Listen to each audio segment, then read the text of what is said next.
iyong pananalita? Sa tuwing kami ay humarap sa aming mga boss, kaya sa mga interview.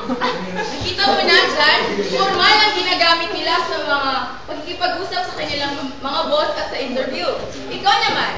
Sa pagsulat namin ng mga recommendation letters at pagpatawag ng meeting. Okay, so ang formal, ginagamit din sa pagsusulat, hindi lang sa pagsasalita. Dumako naman tayo sa mga parlorista. Good morning! What's up? Bulba! Kailan nyo naman ginagamit ang iyong pananalita?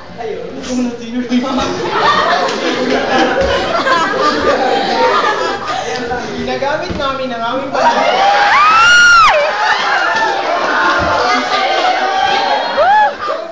Pag hindi kayo salita, wala kayong bayan. Okay. Ginagamit namin ang aming pagsasalita tuwing kami ay na-entertain ang aming mga customer.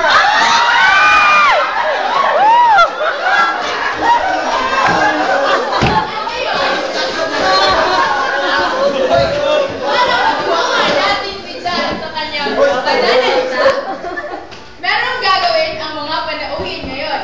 Isasali nila ang paborito kong kanta, Ako ay may logo ng patula.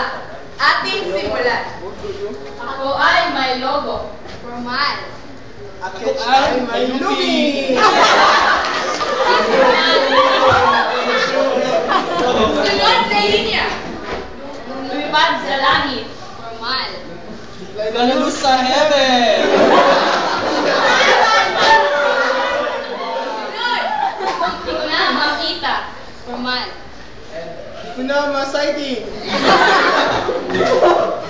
Tutok na pala. Formal. Yumutok na paler! Di ang pera ko. Formal. Ano yun? Paddle? Sayang ang pera ko. Sayang. Sayang ang handa ko!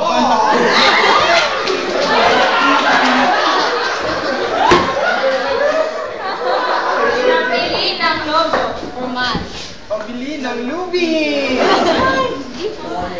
Pagkain sana. Formal. Kung napang lang sana, Di formal. Nabusog pa ako. Formal. nabusog pa Ketch! Maraming salamat mga translators. Kita mo na dyan, kapag ganyan ang pagsasalita mo sa iyong mga magulang, iisipin nila na ikaw ay lasing. Hey, excuse me! Sorry po. Sige, magsalita ka pa, wala kang bayad. At kapag ganito naman ang pagkikipag-usap mo sa iyong mga kaibigan, tiyak na mabubor lang sila sa pananalita mo. Kaya dyan, kapag nakikipag-usap ka sa mga tao, alamin mo kung ano ang antas na iyong gagamitin. Formal o di formal. At bago namin bukasan ang aming programa, may mumunting handog kami ikakanta sa inyo. Sana ay magustuhan mo. Girls, lead the way. Come on, no more shots.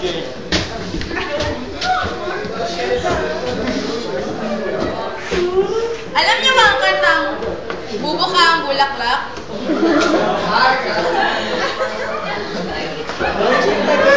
If you know the song, please sing with us. One, two, three, go! Bubukya siyang flower red, Jojo-sok ang red.